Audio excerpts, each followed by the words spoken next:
This is a level of sadism and cruelty you rarely see, even in the murder industry. That poor man suffered terribly. A cold-blooded attack in broad daylight. He looked like a candle that had melted. Everybody was incredulous that something like this could happen in good old Lauderdale by the Sea. Who douses somebody with sulfuric acid? A victim adored by almost everyone. Somebody wanted to send him a very severe message. He's wanted by the FBI. Listen, I was in his face, and he just denied it and denied it and denied it. The truth will be revealed. Everybody wanted to save his own skin, and they often say it's a race to the courthouse. Whoever gets there first gets the best deal. Every day in North America, dozens of people are murdered. The key to solving the toughest of these homicides lies in the final 24 hours of the victim's life. To crack the case, detectives must reconstruct that critical timeline. The minutes and hours containing evidence that can help unlock the mystery and catch the killer.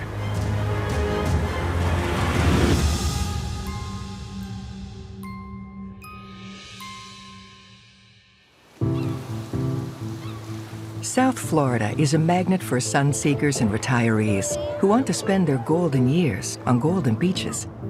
And among the most popular is the tiny enclave of Lauderdale by the Sea.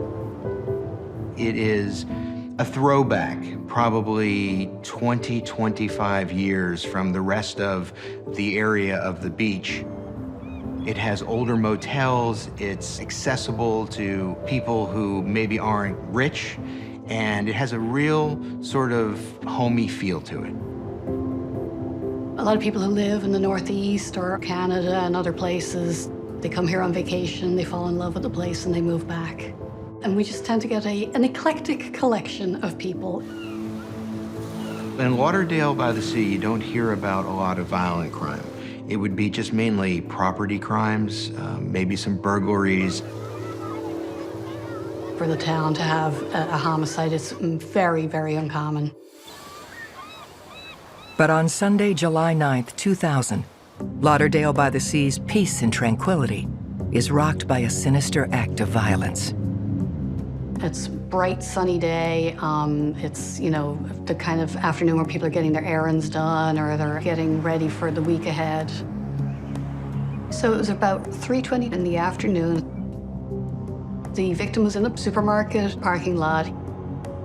He's loading groceries into the trunk of his car, and a man runs up to him and then throws a cooler full of liquid all over the victim, and then runs away. The victim is in extreme pain. He is yelling. He is in extreme distress. He ran back into the grocery store. They tried rinsing him with water. His body was covered in burns. He looked like a candle that had melted. 911, do you need please? Fire medical rescue? Yes, we need the fire department here. And what's wrong there? We have a guy that's here that has acid all over him and he's bleeding. Acid? Mm-hmm. He is flown to a burn center in Miami. He's placed into a medically induced coma, and he never comes to again. The victim is 63-year-old Rudy Huda, a retired Air Force captain who managed an oceanside resort in the town. It was just so bizarre to think that somebody in Rudy Huda's life had a grudge against him. He was well-liked. He was known for being friendly to everybody. He was known as a very conscientious worker.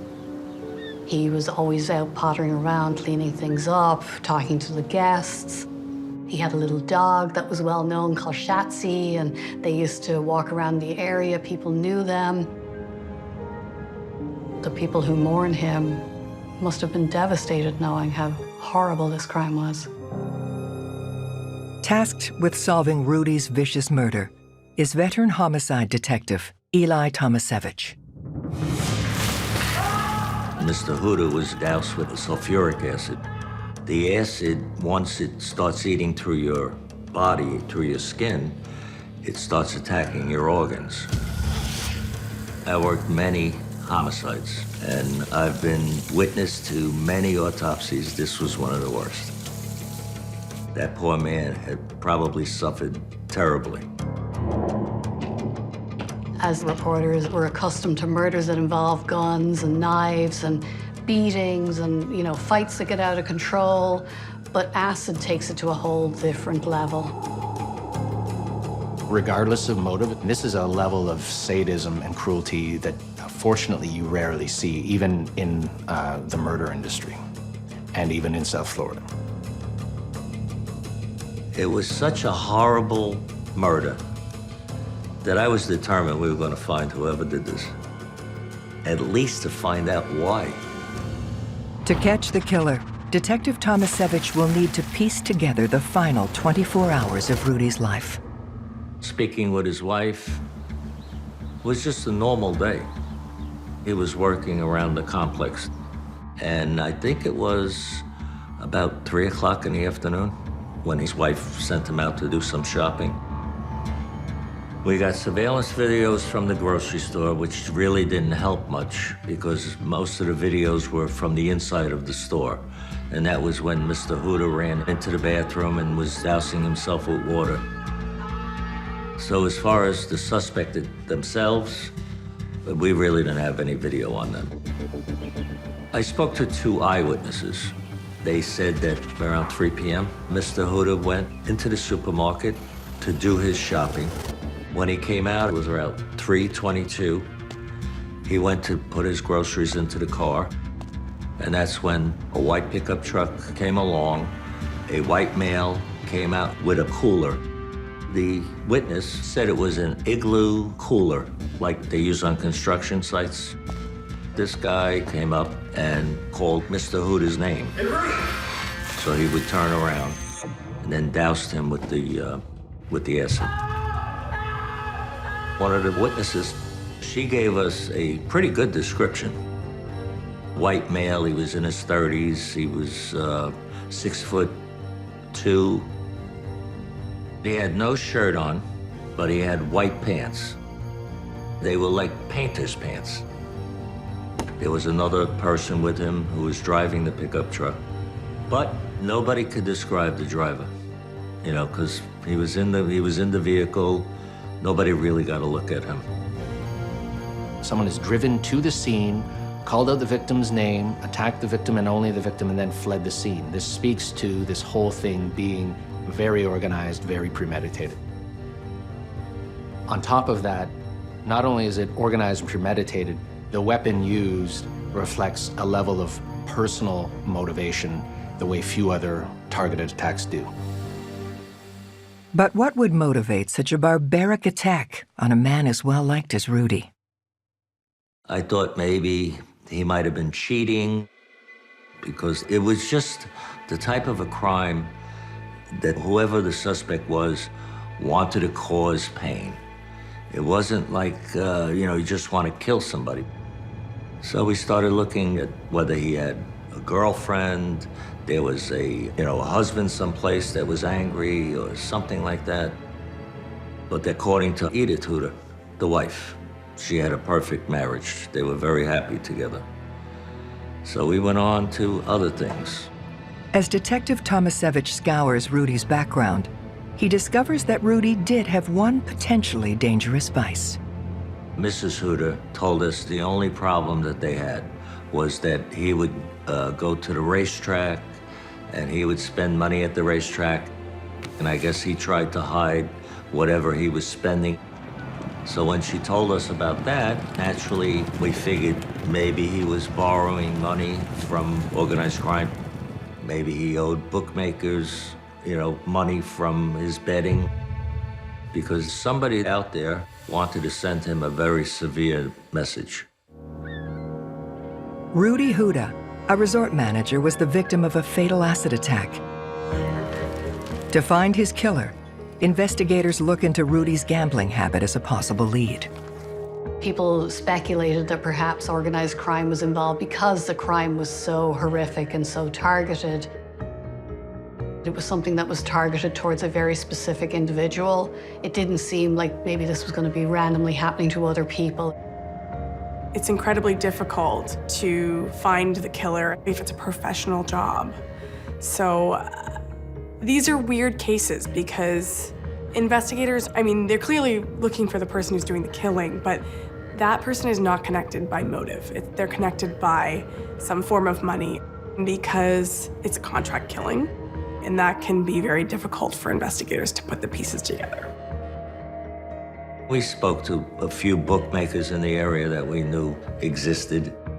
Nobody really knew Mr. Huda. You know, nobody really admitted to seeing him at the racetrack. Friends said, yeah, he'd like to go to the racetrack, but they didn't know of any involvement with any of those organized crime type of people. Ruling out a link to organized crime, the investigation shifts to the resort Rudy managed and the possibility that someone connected to his job had something to do with his murder. In the field of victimology, one of the things you always look at is the victim's background. Who they knew, where they've lived, their lifestyle, but most importantly, their occupation. So that is where you're most likely to encounter your adversaries, where you're most likely to build relationships and also make enemies. Everybody thought he was a really, really nice guy. I mean, he was pretty good to the people that worked at the hotel. Never found anybody that had a harsh word about him. One of the resort's longtime employees does reveal that there had previously been acts of vandalism on the property. At one point, latex paint was thrown into the swimming pool at the hotel. Motor engine oil was thrown into the pool, and obviously that caused a great deal of damage, thousands of dollars worth of damage. At another point, someone put some kind of chemical on the bushes that had been planted. So there was a lot of bad feeling and a lot of kind of suspicion about what was going on. We got copies of the police report, and we also got copies of the video because Mr. Huda gave the videos to the police department at the time. So we actually viewed the videos, and it was people that were coming over the fence and, you know, outsiders. It wasn't people that lived there. But unfortunately, you couldn't identify anybody. The reports of vandalism are a significant lead that investigators pursue further. The police met with and talked to people from the Lauderdale by the Sea Board of Commissioners, and they were the first ones who indicated to the police that there was some animosity going on between the apartments across the street and Mr. Huda's resort pertaining to access to the beach and visibility to the beach. When we found out that there was problems back and forth, we went back to speak with Mrs. Huda. I said, is there anybody that you can think of that would have hard feelings towards your husband? She says, the only thing I can think of is that condominium across the street. She says they used to argue over the fact that Mr. Huda put up shrubs and you couldn't see the ocean or the beach area. There had traditionally been some kind of agreement between the owners of both sides that they could all have access to each other's properties. But apparently, over time, some bad feeling developed between the properties. And Rudy apparently had gotten upset about some things that were going on, and he had put up some kind of fencing, planted some hedges, and some of the people who lived in the condos across the street felt they were losing access to the beach. They had to walk farther to actually get onto the beach. So there was some bad feeling. But I mean, who goes out and douses somebody with sulfuric acid? All because of an argument over access to the beach. To find out who was upset with Rudy's landscaping and maintenance, police reach out to the president of the condominium board across the street, Walter Dendi. Walter Dendi is this gentleman who at the time was in his 60s, and he ran the condos that were across the street. You know, whatever he said, they did. He was like the big cheese in that condominium.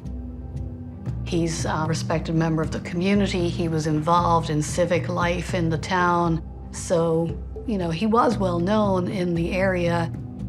He seemed concerned about Mr. Huda, and he seemed like a nice guy. I asked him about the feud going on with Mr. Huda, and he says, no, not really. He says, you know, we've had a couple of crosswords with each other, but nothing serious. And then he tells us the only people that were upset was one or two older people that lived in the building. They were senior citizens. Investigators were able to confirm that Walter Dendi was actually at home at the time of the attack, and so were the seniors. Never mind the fact that crimes of this magnitude, that are this horrifically violent, tend to not be in the wheelhouse of most senior citizens. On top of that, consider the fact that witnesses also described a much younger, taller male as being the one responsible for throwing the acid. Their initial canvas bringing up little for them to go on, investigators appear to have hit a roadblock in their search for information leading to Rudy's attacker and a motive. It's frustrating, but listen, I've worked so many murder cases, and we've had a lot of frustrating things go on. And you just keep plugging along. When these murder cases happen, you're out there sometimes for 2 days, 3 days before you ever see your house again. But if you don't keep going, you're not gonna solve a lot of these cases. And we were gonna solve this one way or the other. Hoping someone out there knows something about Rudy's murder, investigators reach out to the public. In any investigation like this, where you're the police and you're not completely sure of the story that you have, it's always advantageous to release some information to the public because you're likely to find people who will come forward and fill in some of those gaps. We started to put out a lot of media coverage as far as trying to get people to call in with any information, and we started getting a lot of tips coming in. Among the tips they receive, one in particular is promising.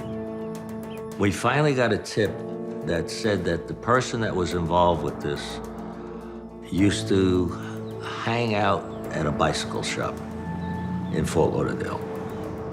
So we went down to the bicycle shop. We spoke to the worker there, John Alexander.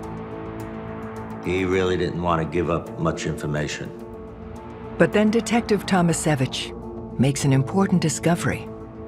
The bike shop employee owned a white pickup truck. When detectives realized this, they became very interested because the person who had attacked Mr. Huda had escaped in a white pickup truck. This was a very good lead for the detectives, but there was a problem because the bike shop employee didn't match the description of the person who actually carried out the attack, but he could have been the driver of the truck. Believing he could be the getaway driver in Rudy's murder, investigators questioned John, the bike shop employee, about his whereabouts the day of the fatal attack. The investigators were starting to think that this might be the best lead they'd had in the investigation so far. But when the detectives go and talk to this gentleman who worked at the bike shop, he tells them that he was working at the bike store the whole day when Mr. Huda was attacked. When we looked into it, John had an alibi. It actually panned out. We were convinced that he was not the driver. But John's still the owner of the white truck that was used that Sunday. And Detective Tomasevich questions him about whether he could have lent it to someone else. At first, he denied that he lent his truck to anyone. We explained to him that this was a murder case and that if he insisted upon holding back information, he was going to be charged as an accessory because his truck was the truck that was used to commit this crime. John finally admits to lending his truck to a friend in early July, the day Rudy was killed. John was friends with Luke Leakey. John said he was a massage therapist, and he had a card from Luke Leakey that had his massage therapist license on it. Then he gave us some information about a girlfriend that he had. He gave us the name of her condo where she lived. So we went to speak with her. But when investigators arrive at the home of Luke Leakey's girlfriend, Effie, they make a surprising discovery. The detectives thought it was a little odd because she was considerably older than the suspect that they were looking at. Seemed like a little bit of an unusual relationship.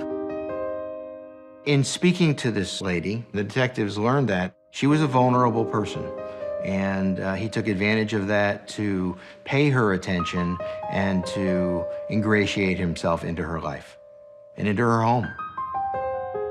Effie tells us, he's just a nice guy. He takes care of me. He helps me with driving her places and doing things for her. Effie told the cops that he had gone off. She wasn't really quite sure where he was. He had disappeared pretty recently. And the detectives certainly seemed to think it was a red flag. When I spoke to her, the last time she had seen him was probably like a week or 2 weeks before. But she was also holding back on information. She was making it, oh, he's just a friend, I don't know too much about him. And then we started realizing there was more involved with her than she was admitting. Detective Tomasevich puts Effie on the back burner for now to take a different tack, following up on Luke Leakey through his business card. We checked with the state of Florida. The license number on that card was fictitious. They had no record of anybody being licensed with that number. So all we knew was that he's a liar. This Luke Leakey was sort of a shadowy character that sort of existed nowhere and everywhere in Lauderdale by the Sea. Then we started looking into his background with his name. Detective Tomasevich finds an address for Luke Leakey in Orlando, Florida, and his first real suspect seems to be within grasp. They tracked this guy down to Orlando, thinking that this was the person they were looking for, but when they knock on the guy's door, he tells them, I've been a victim of identity theft, and this guy has been using my name. I've lost money over this. I've just been put through a whole nightmare. That poor guy had all kinds of problems financially. He had problems with his mortgage. He had problems with his house because the other Luke Leakey was making all kinds of loans and credit cards and everything else. The guy was telling them the truth, that he had been victimized. They were able to get a photograph of this Luke Leakey person, and when they went back to show it to the people who had seen the assailant throw the acid, that was not the person they were able to identify. From that, they were very much able to remove the real Luke Leakey as the possible assailant. When investigators lean on Effie for more information about her boyfriend, she coughs up a description of a 40-something guy, 5'11", with a lean build. He wasn't a 35-year-old and 6'2". He didn't fit the description of the person that threw the acid. When the description of the mystery man doesn't square with Luke Leakey, we have to then question what role did he have. For instance, could he have been the getaway driver? From Effie, they found out that the person posing as Luke Leakey had done some work for a motel down the street.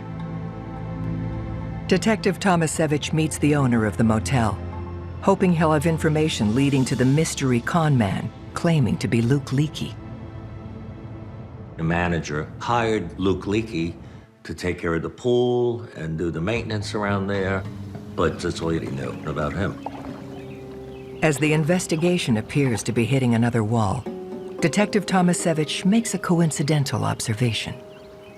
The owner's son, Brett, generally resembled the description of what the assailant looked like, and that led the police to believe that Brett was involved somehow, that he was the person who threw the acid. He fit the description to a T. He was in his 30s, 6'2", same type of, physical build. So we take his photograph and we put it into a photographic lineup. Now we have two witnesses. One said he wasn't sure. He says he thinks that it was him, but didn't give us a definite ID. The girl who saw the incident picks him out as the suspect. So we arrest Brett. We take him in, bring him down to the jail. We interviewed him, I don't know how many hours. They pressed him really hard. One of the detectives said, listen, I was in his face asking if he was Rudy's assailant. And he just denied it and denied it and denied it. His only alibi was that he was working at the hotel. But, we couldn't confirm it at the time. After repeatedly denying any involvement in Rudy's murder, detectives escalate Brett's interrogation. Very often, the police will say, well, would you take a polygraph test? And if the person will not, that is just something else to give them a suspicion that maybe this person has something to hide. But in this case, Brett affirmatively wanted to take a polygraph. He says, I didn't do this, I wasn't involved, I'll take a polygraph. And as soon as he said that, we said, okay. When somebody offers to take a polygraph, we go right along with it. But even under the pressure of a polygraph, Brett continues to stick to his story. What made this very shocking was that he still just denied it and denied it and denied it, and then he didn't pass. Detective Tomasevich has zeroed in on Brett Nider, the son of a motel owner, as the prime suspect in Rudy's murder. He matches the description of the man who threw the acid, and he's failed a polygraph. By this time, we go into the live lineup, and as we're doing the live lineup, I see the witness, the female, she picks a Brett out of the lineup, but she's very tentative. She says, yeah, that's him. And then she walks out of the room. So I follow her. And I said, so the person that you picked, are you sure that he's the person that you saw at this, when this crime was committed? She says, no, I don't think it's him. Eyewitness testimony is sometimes not very reliable. We know that you need to build a stronger case because people think that they actually do see things that maybe have not occurred or remember details that are in fact not the case. So caution is warranted. But I think this case is just so unfathomable, so incredulous that, sometimes mistakes get made or we're forced to really re-examine our evidence and challenge our own assumptions, or else we can quickly come to conclusions that aren't founded. Despite the polygraph results, the eyewitness's inability to make a positive in-person ID of Rudy's attacker means investigators have to let Brett go. As a police officer, as a detective, the last thing I would ever want to do is lock somebody up that doesn't deserve to be arrested. It's a horror. To me, that would be the worst scenario. To have no problem locking up a guilty person, but never want to lock somebody up that didn't do the crime. There was a lot of pressure on the detectives to solve the case. So there was certainly great public interest in making sure that whoever did this was brought to justice, but nobody wanted a rush to justice. They wanted to be sure that they got the right people and that the right people went to prison for what they had done. Determined to find justice for Rudy, Detective Tomasevich knows the key to cracking the case lies in finding the man posing as Luke Leakey. Looking for answers, he hauls John, the bike shop employee, in for questioning. Basically, we had to threaten him that he was going to go to jail because we knew that it was his truck. He admitted that he loaned his truck to Luke Leakey, but he still gave us a very hard time as far as giving us information. So we actually locked him up as an accessory. And that's when he started to realize that he had to come clean with us. These situations are always like playing poker with somebody, and you've got to give police the leeway to be a little bit forceful, play their hand to see what they're going to get. And in this case, it turned out to be a good hand for them. John was forthcoming with more information. And then he tells us that he found clothing. He described the painter pants, and he said that it looked like something had eaten through the material, which was the acid. Then he also found the igloo cooler. But John has thrown away all the physical evidence he found. I think he realized that he made a mistake, And I think he just wanted to get away from it as far as he could. John does tell detectives that the man who is presenting himself as Luke Leakey has a car at his girlfriend Effie's place. We spoke to the security there, and they knew he was not a resident there, but he had his car down in the garage. So security takes us to the car down in the garage, and we have the forensic unit come down, and they lifted prints off of the outside of the car. The prints came back to Amelio, Sheriff Fardan. He has a history of being arrested. He's wanted by the FBI. He was involved in some kind of attempt to break someone out of a jail in the past. So the investigators are very interested when they start to figure out that this guy is linked into all of this somehow. Investigators are confident that the man posing as Luke Leakey is actually Amelio Sheriff Fardan. Now they just have to find him. The detectives went back to Effie, and she identified him as the person she knew as Luke Leakey.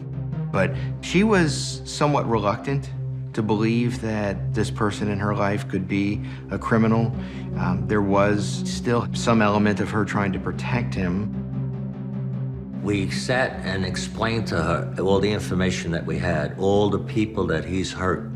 She finally realized that this was not a person that she wanted to, defend.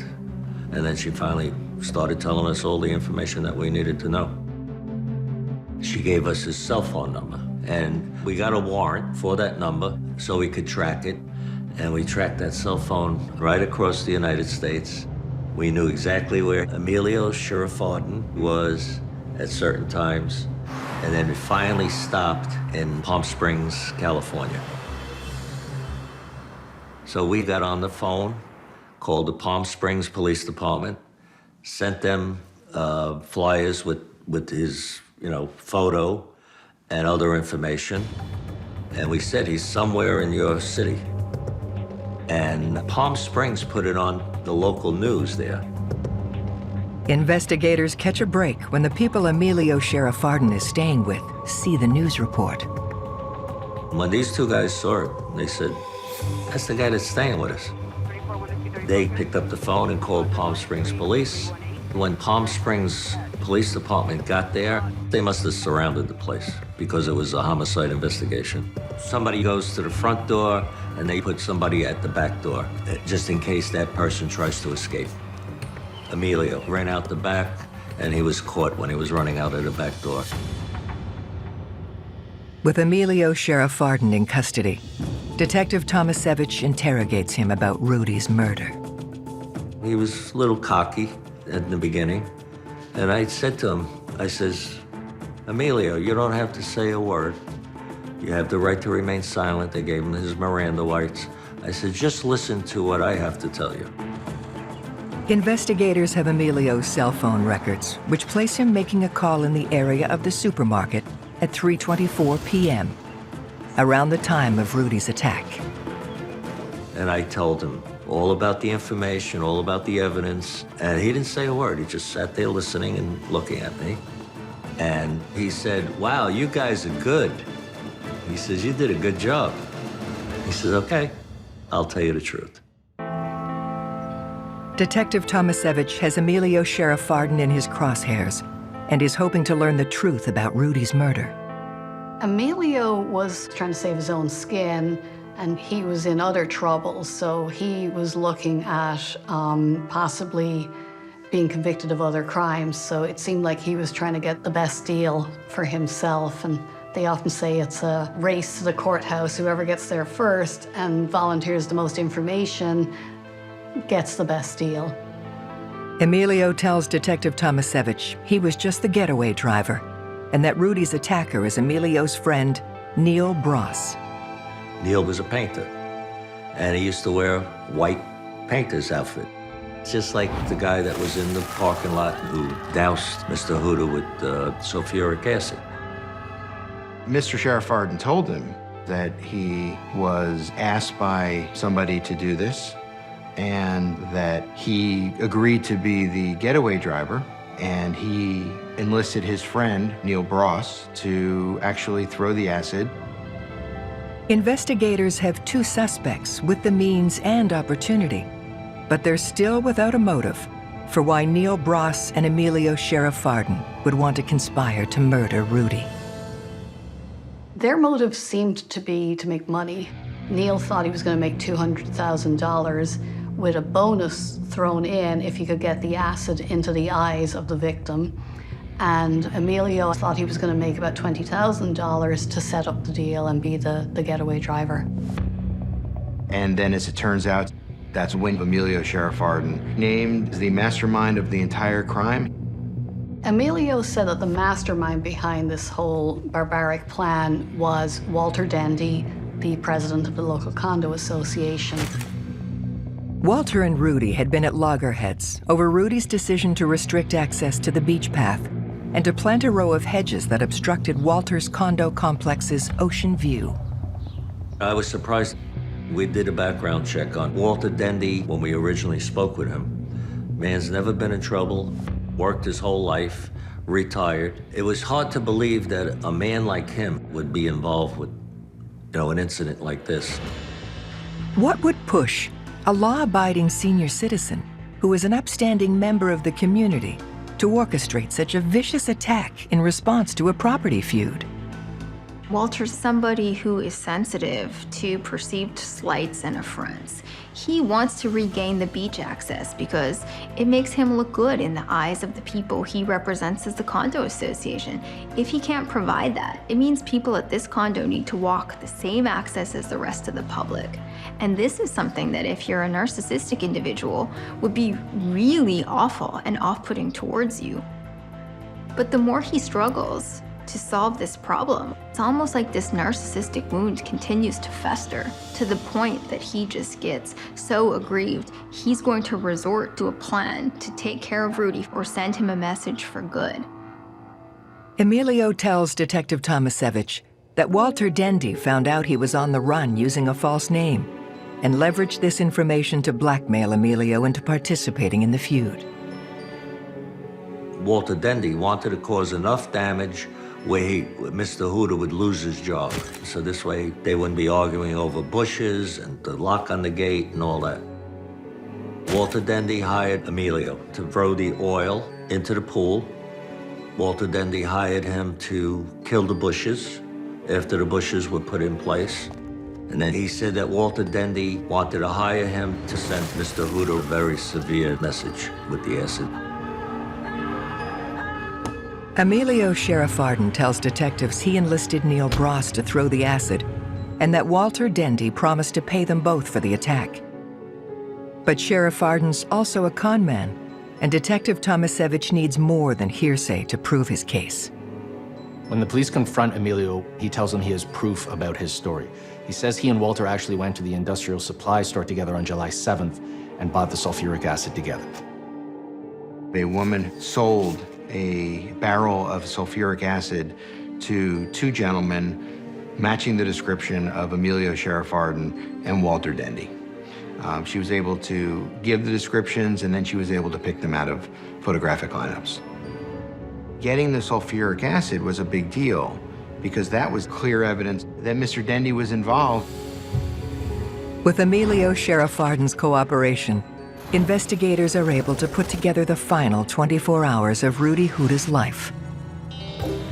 The day when Mr. Huda was attacked, all three gentlemen, Mr. Dendi, Mr. Sheriff Fardan, and Mr. Bross, got together. They all hung out at the condo, and they kind of staked out Mr. Huda. They watched to see what he was doing. They kind of wanted to get him, apparently, away from the hotel resort. So they spent quite a few hours just hanging out, stalking him. At 3 p.m., when Rudy went out to the supermarket, Amelio and Neil tailed him in the white truck. They kept in contact with Mr. Dendi up until the point where they got to the supermarket, and then there was a space in time where there were no phone calls. Mr. Huda went into the local supermarket to pick up some groceries, and when he came out, Neil Bross runs up to him, yells his name out, and when Rudy turned around, he threw this gallon-sized cooler full of acid all over him. And that's when Neil Bross got back into the truck and left with Amelio Fardan driving the white pickup truck at 324. And as far as we can determine, that's when phone calls were made from Amelio Fardan to Walter Dendi saying that the Eagle has landed, which meant that their job was completed. It doesn't get much more horrible than an acid-throwing attack that ends up with someone being burned. How does Walter go from wanting access to the beach to being this planned, cold, calculated mastermind of this brutal attack? If you trace back the offense far enough, you'll see that this person was angry, then they were ruminating to the point of just brooding, so it becomes all-consuming. I think there's certain people who are predisposed to angry rumination. And the more you think about that, the more you visualize the revenge you're gonna enact, the more that's likely that something aggressive or violent is gonna occur. And I think that's likely what happened in Walter's case. On February 26, 2003, Walter Dendi is convicted of second-degree murder. Amelio Fardan is also convicted of second-degree murder. Neil Bross is convicted of murder in the third degree. What has stuck with me probably the most is the evil in Walter Dendi. There was just nothing about him that you would find likable or redeeming.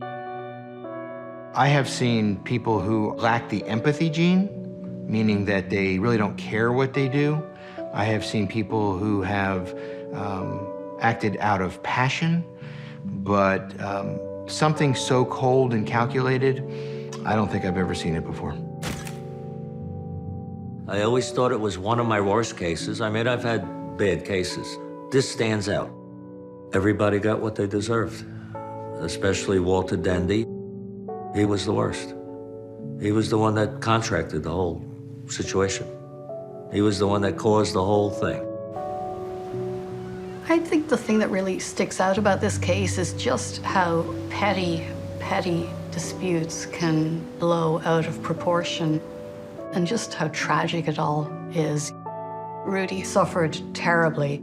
His wife suffered terribly. She didn't get to say goodbye to him. His children were not able to say goodbye. And for the people who know that their loved one died in such horrible and painful circumstances, you hope they get to go on with their lives, but I don't know that anybody ever gets to close these things out.